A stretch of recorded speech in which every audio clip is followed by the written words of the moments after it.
मेहमानान इकराम, उनका इस्तकबाल करने के लिए एक स्पीच के जरिए मैं आवाज दे रहा हूं मिस्टर अशजर हयाती एडवोकेट साहब को कि वो आए और हम सबको कुछ अल्फाज से नवाजें।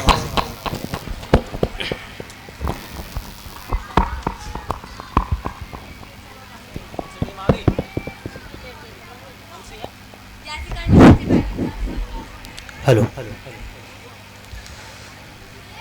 नहमदुहु व नुसल्ली अला रसूलिहिल करीम, अम्मा बाद। औज़ु बिल्लाहि मिनश शैतानिर रजीम, बिस्मिल्लाहिर रहमानिर रहीम।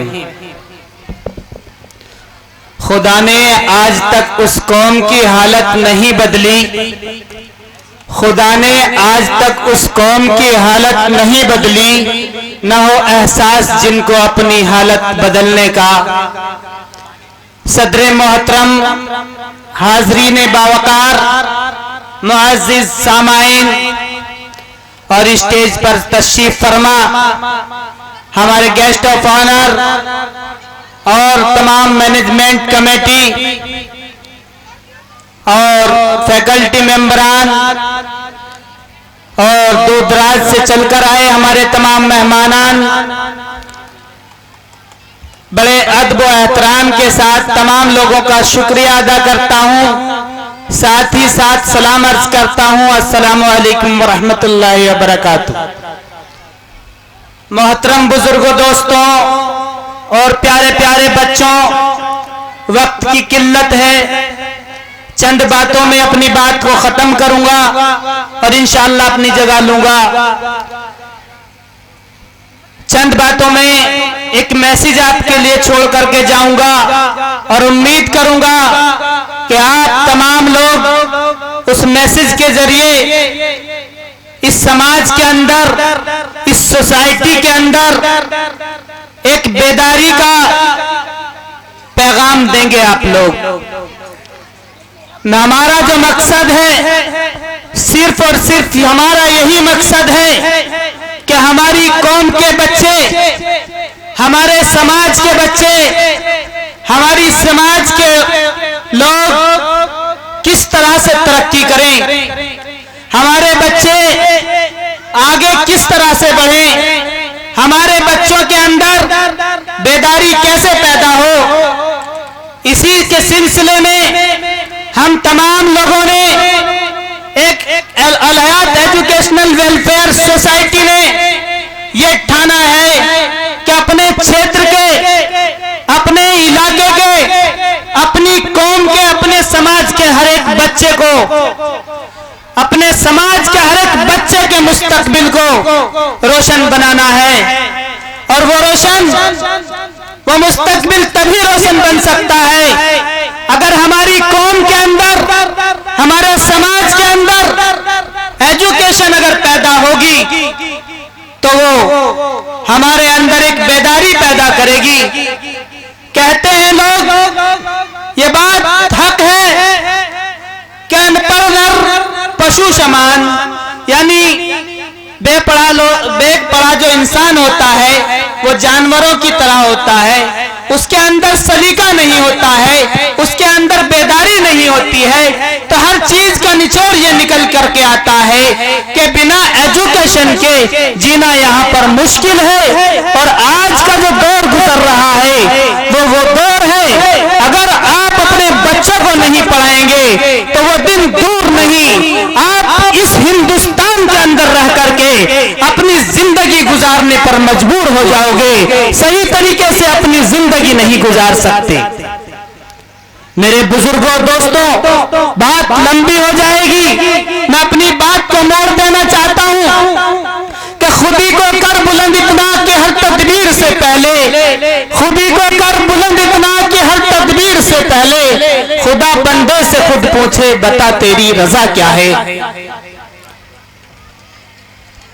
मोहतरम बुजुर्गों, दोस्तों और इज्जतदार माओ बहनों, मेरी आप तमाम लोगों से यही अपील है कि चाहे हम अपने घर का खर्च कम कर लें या हम अपने मेकअप किट का इंतजाम बड़े लेवल का ना करके छोटे लेवल का कर लें, लेकिन अपने बच्चों को जरूर पढ़ाएं। मेरे बुजुर्गों, दोस्तों, साथियों और बच्चों, क्योंकि अगर एजुकेशन आपके अंदर है तो एजुकेशन से आप हर कुछ हासिल कर सकते हैं।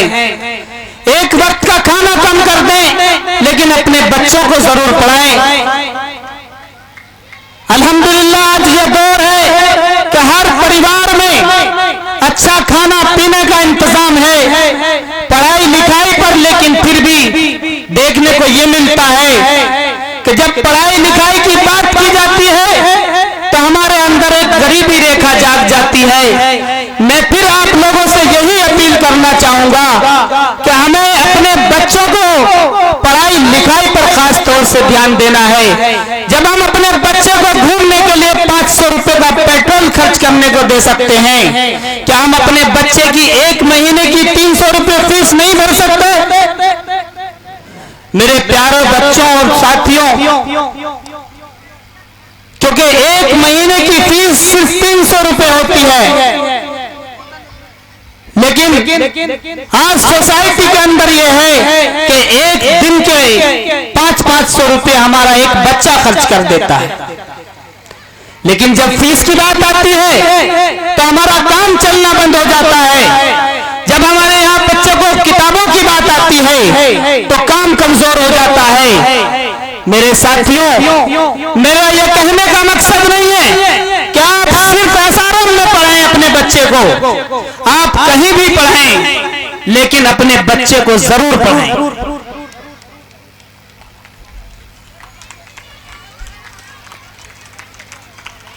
क्योंकि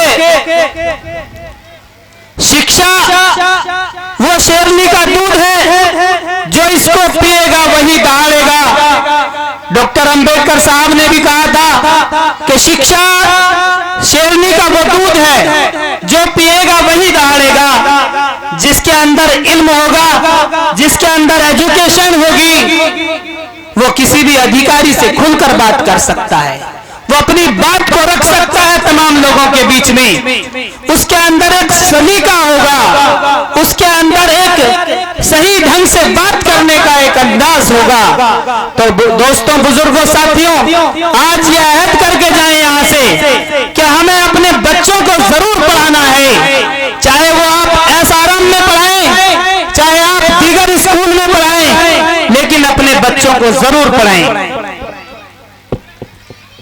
क्योंकि हम स्कूल वाले हैं, हम अपने स्कूल के लिए जरूर आप लोगों से कहेंगे, लेकिन उसका मकसद ये नहीं है कि आप आंखों पर पट्टी बांध करके सिर्फ एसआरएम में एडमिशन कराएं। हरगिज नहीं। अगर आपको लगता है कि हाँ एसआरएम के अंदर कोई ऐसी तारीफ है, एसआरएम के अंदर ऐसी कोई क्वालिटी है, तो आप एसआरएम में सबसे पहले एडमिशन दिलाएं। और अगर आपको लगता है कि इससे बेहतर, इससे सस्ता कहीं आपकी एजुकेशन का इंतजाम है, तो आप वहां पर अपने बच्चे का एडमिशन कराएं, लेकिन एडमिशन जरूर कराएं। वक्त और मौसम की नजाकत को समझते हुए मैं अपनी बात को यहीं खत्म करना चाहता हूं। अस्सलाम वालेकुम।